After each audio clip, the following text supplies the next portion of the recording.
আমরা দ্রুত নির্বাচন চাইছি না, আমরা নির্বাচনের সুস্পষ্ট রোড ম্যাপ চাইছি। There is a difference between দ্রুত নির্বাচন এবং নির্বাচনী রোড ম্যাপ।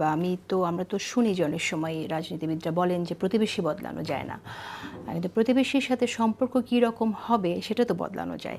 এটা আপনারা কতটুকু সম্ভবপর বলে মনে করছেন?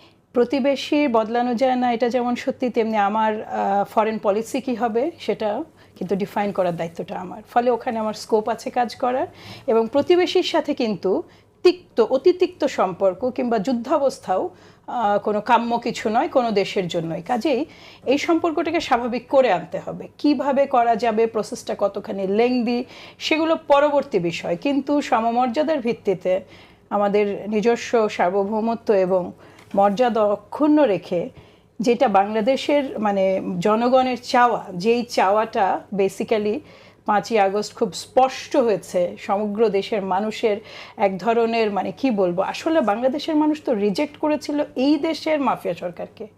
বাংলাদেশের মানুষের রিজেকশন তো আমাদের প্রতিবেশী এতখানি গায়ে না নিলেও পারতেন, কিন্তু তারা নিয়েছেন, তারা খুব স্বাভাবিকভাবে নিয়েছেন এবং এখনো পর্যন্ত সেই আইসটা ব্রেক করেনি।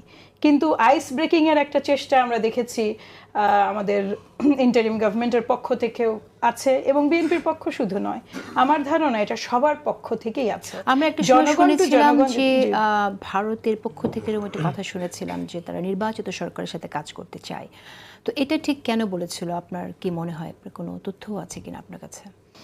নির্বাচিত সরকারের সাথে কাজ করতে চাইতেই পারে, এটা নির্বাচিত সরকারের অবস্থানটা স্টেবল হওয়ার কারণে এটা বিভিন্ন দেশ কেউ বলে না, কিন্তু এই ক্ষেত্রে নির্বাচিত সরকারের সাথে কাজ করবে বলে অন্তর্বর্তীকালীন সরকারের সাথে কোনো সম্পর্ক রাখবে না, তা তো হতে পারে না। অন্তর্বর্তীকালীন সরকার এখন আমাদের সরকার, এবং এই সরকার তো আমাদের সবার সরকার। কাজেই এই সরকারের সাথে সম্পর্ক উন্নয়নের মধ্যে দিয়েই কিন্তু নির্বাচিত সরকারের সাথে সম্পর্কটা ভালো করার পথ সুগম হবে। এমন তো হতেই পারে যে নির্বাচনের মাধ্যমে এমন একটা দল ক্ষমতায় আসলো যারা নামই নিতে চাইছে না আমাদের প্রতিবেশীর, সেই ক্ষেত্রেও কিন্তু খুব সহজ হবে না আমাদের প্রতিবেশীর জন্য। কাজেই দেখুন, নির্বাচন যখন জনগণের সদিচ্ছার বিষয়, এটা যখন ভোটের বিষয়, তখন আপনাকে সব ক্যালকুলেশনই মাথায় রাখতে হবে। আমি ডেফিনেটলি আশা করি, আমার ব্যাপক প্রত্যাশা যে নির্বাচন যখন হবে, এবং বিশ্বাসও যে আমার দল ক্ষমতায় রাষ্ট্র পরিচালনার দায়িত্ব গ্রহণ করতে পারবে, কিন্তু অ্যাট দ্য সেম টাইম এটাও তো বলা যেতে পারে যে বাকি সব দলও তো একইভাবেই ভাবছে। নির্বাচন নিয়ে অন্যরকম যদি কেউ ভাবতো, সে তো নির্বাচনে আসতে চাইতে পারে না। যেমন নির্বাচন নিয়ে আপনি প্রত্যেকটা প্রার্থীর কাছে যখন কথা বলবেন, তার কিন্তু জেতার একটা আকাঙ্ক্ষা বা জেতার একটা আস্থা আছে বলে সে নির্বাচন নিয়ে ভাবে।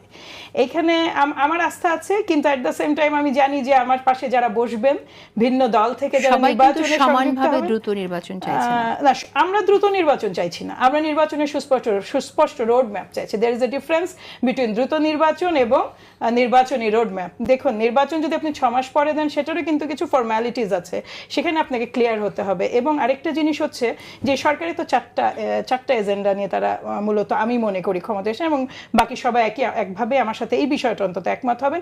প্রথমত হচ্ছে আহতদের সুচিকিৎসা, নিহতদের ব্যবস্থা এবং আওয়ামী লীগের বিচার।